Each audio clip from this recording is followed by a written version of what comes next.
Good morning, everyone, and thank you for being here today. We're gathered on the traditional territory of the signatories of Treaty 7, and I also want to acknowledge the Métis people who share a deep connection with this land. I'm joined here today by renters from across Calgary. Everyone standing with me today has experienced some form of frustration and hardship trying to find or keep the roof over their head. We'll hear from some of them shortly, but their stories are not unfamiliar to many Albertans. Families in all corners of the province are worried about their mortgages, about being able to one day buy a house. They're worried about being able to afford this month's rent, or if next month their rent will go up. Alberta is in a housing crisis, and it is causing uncertainty. Every Albertan deserves to have an affordable place to call home. But the cost of rent is skyrocketing, particularly here in Calgary.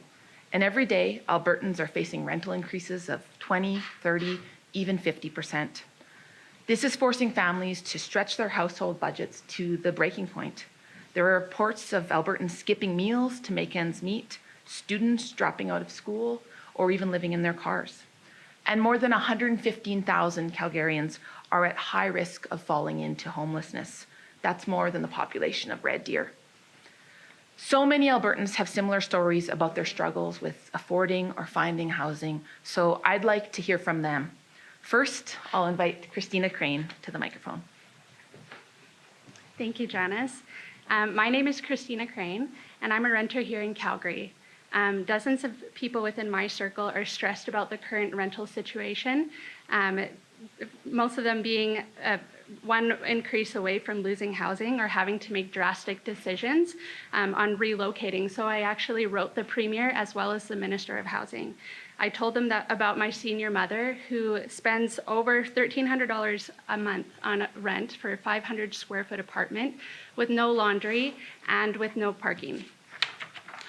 What are her options if she were to receive another 25% increase? I told them about my friend who's a single mother who received a notice for a 50% increase. I asked the minister what the expectation was for the many Albertans in a similar situation. Are they supposed to rent out their children's bedrooms in order to keep a roof over their heads, relocate away from their support systems or other resources? Since writing the minister, my rent has gone up 23% already from the 14% last year. This is not a matter of living outside of our means or having too many subscriptions. It's a matter of housing no longer being affordable in this province. It's hard for hardworking people to get ahead in this province. We are being asked to reallocate thousands of dollars a year from our salaries that are increasing at a much more modest rate. If my rent goes up 25% next year and my salary does not, then what other needs am I being asked to sacrifice in order to make housing affordable? Tenants are being considered a secondary source of income for their landlords, while we are trying to make our primary source of income make it to the end of the month.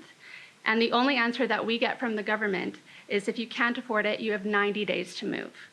All while disregarding the fact that other options are either not available, they have other hundreds of applicants applying for the same space, or they require a complete relocation, which jeopardizes our jobs, childcare, and many other considerations.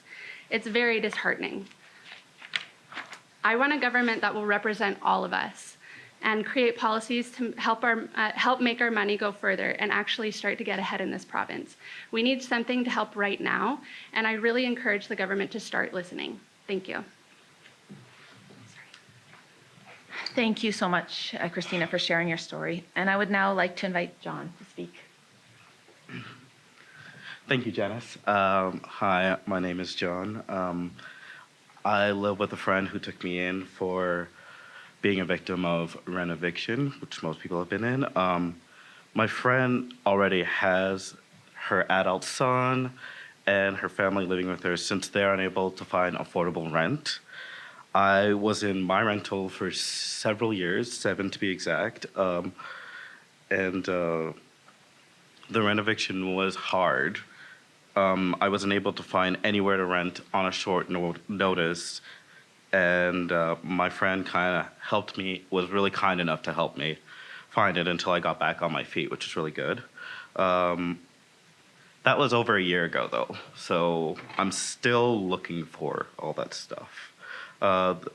And the price is too high for anyone to live in general, especially with how much minimum wage is. In Alberta, also, landlords can raise the rent as much as they want every year. And a basement suite is now going on for what an entire house would be about a year ago.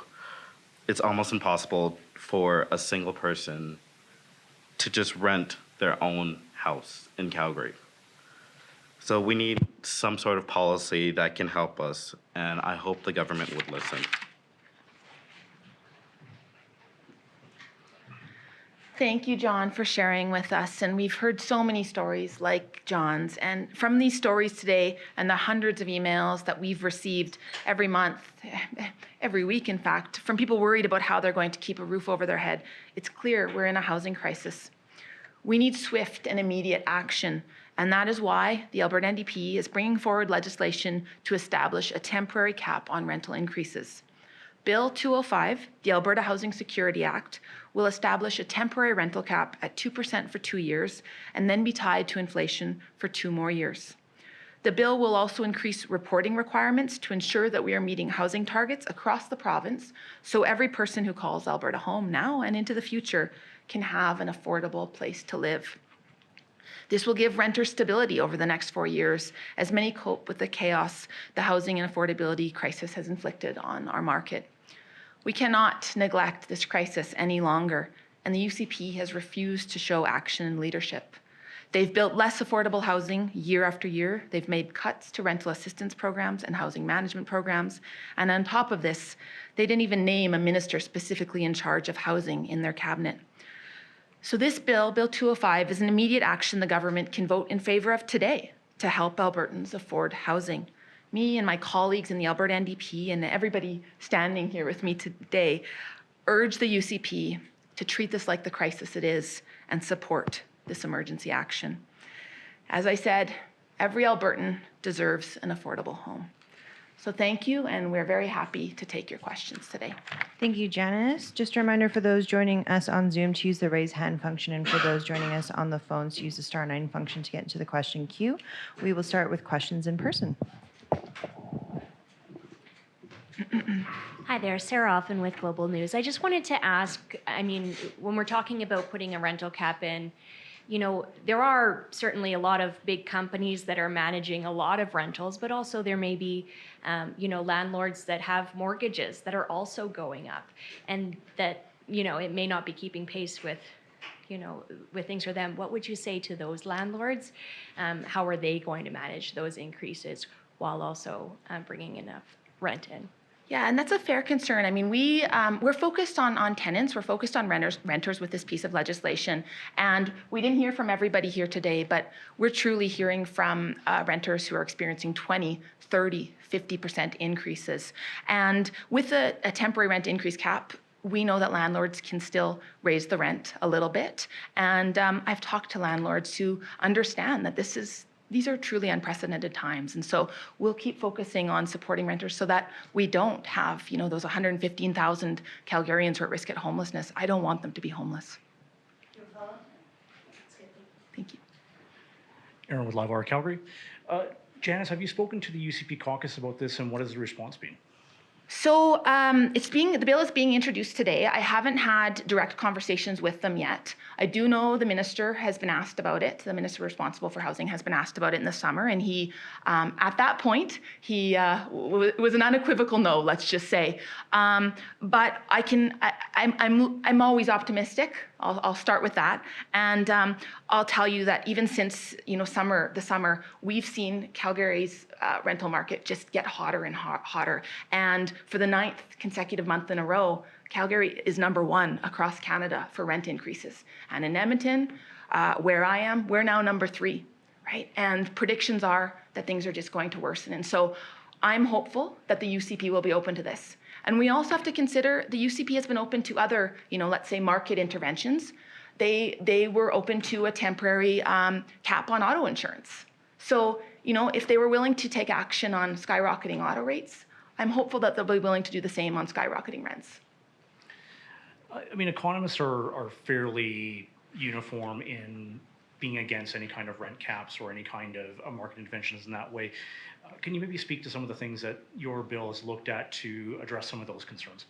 Yeah, and you're right. I mean, there are some economists who are opposed, but I can also tell you I've talked to folks in the economic sector who, again, acknowledge that, historically they wouldn't be in support. But again, for lack of a better term, we are in unprecedented times. And the other piece of the bill, I know we're talking a lot about the rental increase caps piece, but the other piece of the bill that's really important is the targets and really pushing this government to invest in affordable housing and to meet those needs of Albertans.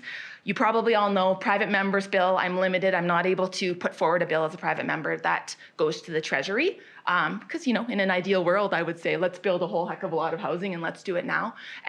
So we do. This is one piece. The rent increase caps is one piece of a much bigger strategy that this government needs to take to address the immediate pressures that Albertans are facing when it comes to renting. We'll now turn over to the phones. Our first question comes from Michelle Bellefontaine from CBC. Go ahead, Michelle. Your line is open.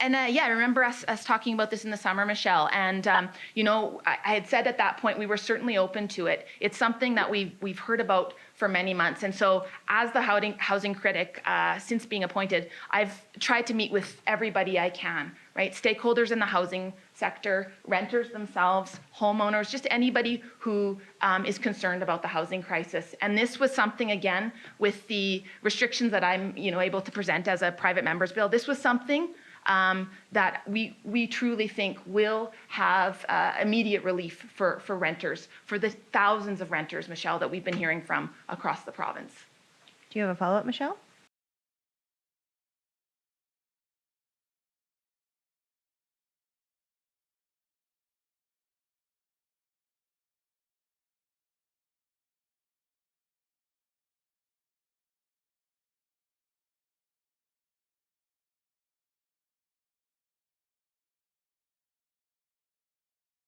Yeah, I mean, and again, it's a common criticism, but if rent control were to have a detrimental impact on construction, then we wouldn't see so much construction happening in jurisdictions where there are rent caps. So, for example, in Toronto and Vancouver, and as you know, Alberta is one of the only provinces without any form of these sorts of rental regulations. And there are some studies we can send you as well. I know there was a study in Manitoba that showed that there was no evidence that rent legislation there had an impact on supply. And so, again, this is a temporary measure, Michelle. This is one piece of many that we're putting forward that we're hopeful that the minister and the UCP government are willing to reconsider. Our next question comes from Lisa Johnson at the Edmonton Journal. Go ahead, Lisa. Your line is open.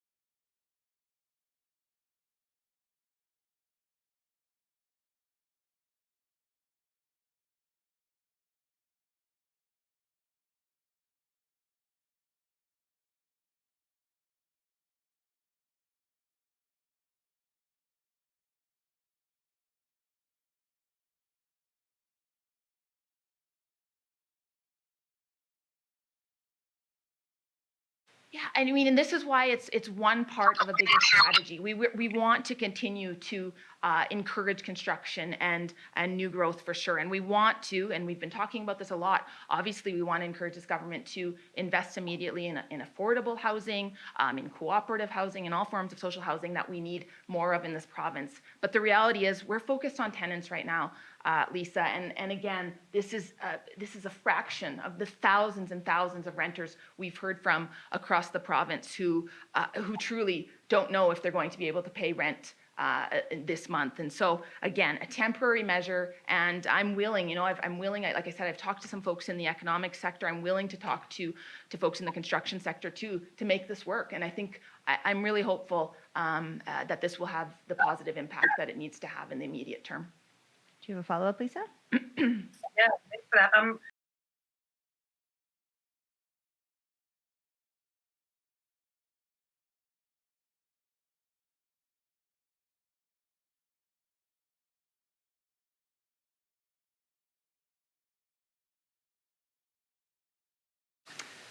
That it doesn't, say that again, Melissa? It doesn't protect current renters.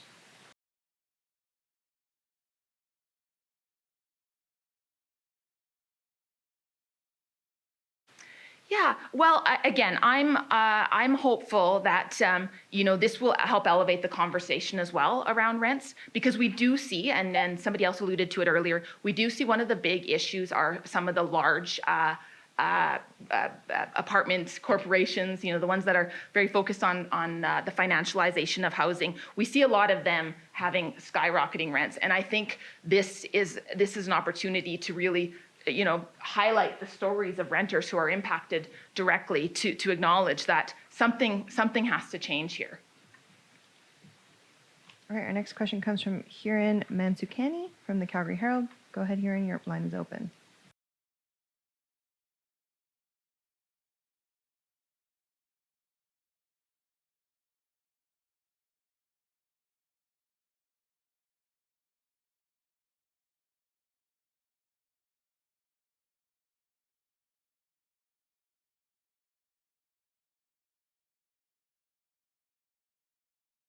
Yeah, so we have it right now for 4 years, and again, for 2% initially, and then tied to CPI. I mean, we are willing to obviously have conversations about this, and my dream will be that in 4 years we'll have an NDP government, and so we'll be able to make robust changes when it comes to housing. But again, this was an immediate measure. This is very much aligned with other jurisdictions. We've done a very robust jurisdictional scan, and a number of provinces have taken temporary rental increase caps, and so kind of modeling it after other jurisdictions for sure. Do you have a follow-up, Hiran?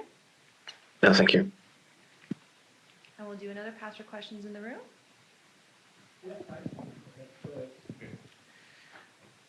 Janis, I want to talk about the disclosure aspect of this bill here. Obviously, part of it is not just the rental cap, but also the disclosure of how many units are being built for affordable housing each year. Can you maybe expand on why that's an important part of this bill?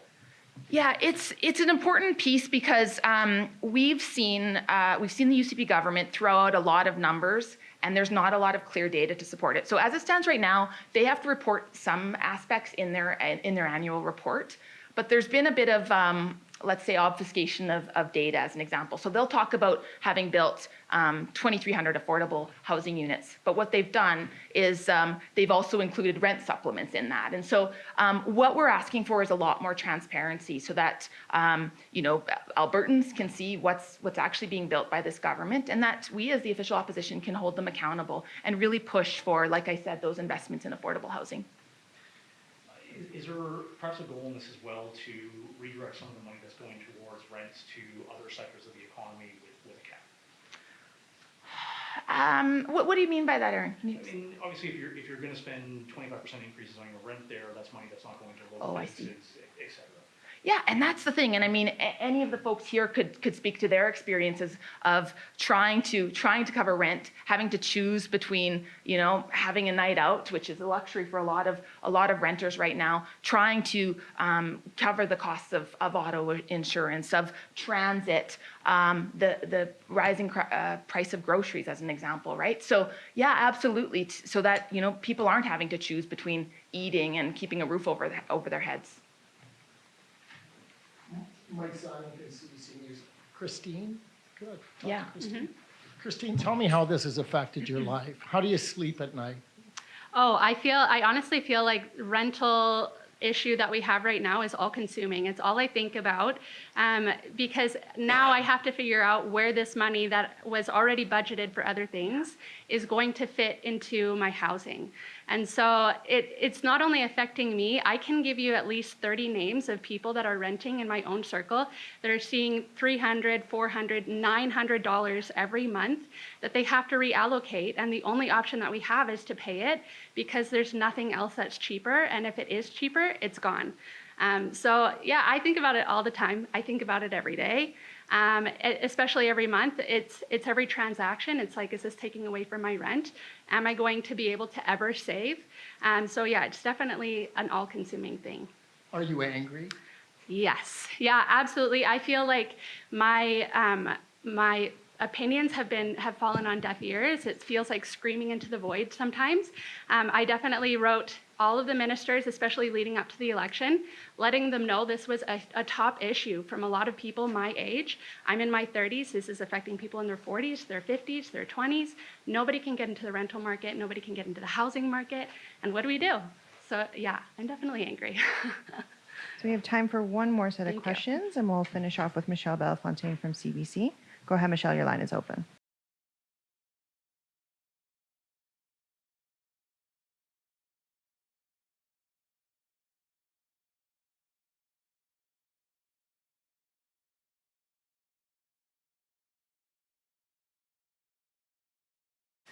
The rent that we were paying before, because we had two people in the basement, two people up top, so everyone altogether was paying around 600 a month. So that'd probably be around like 1,800 a month.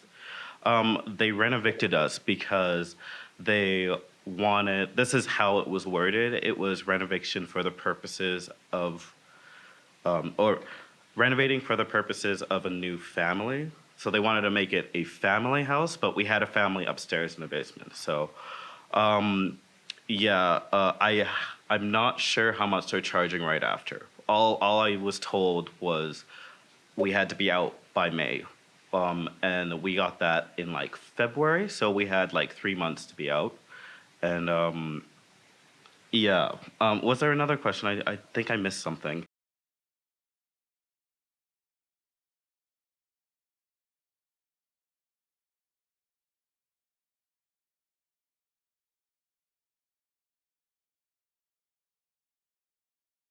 Okay.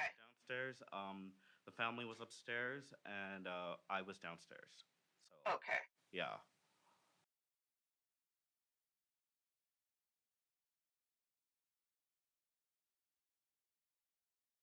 Trying to find places, and like the people recently in the house I'm living in right now, there are people in the basement that actually make really good money and couldn't find a place. Like really, I'm not gonna disclose how much they make, but they make really good money and they couldn't find a place. So it's been really weird.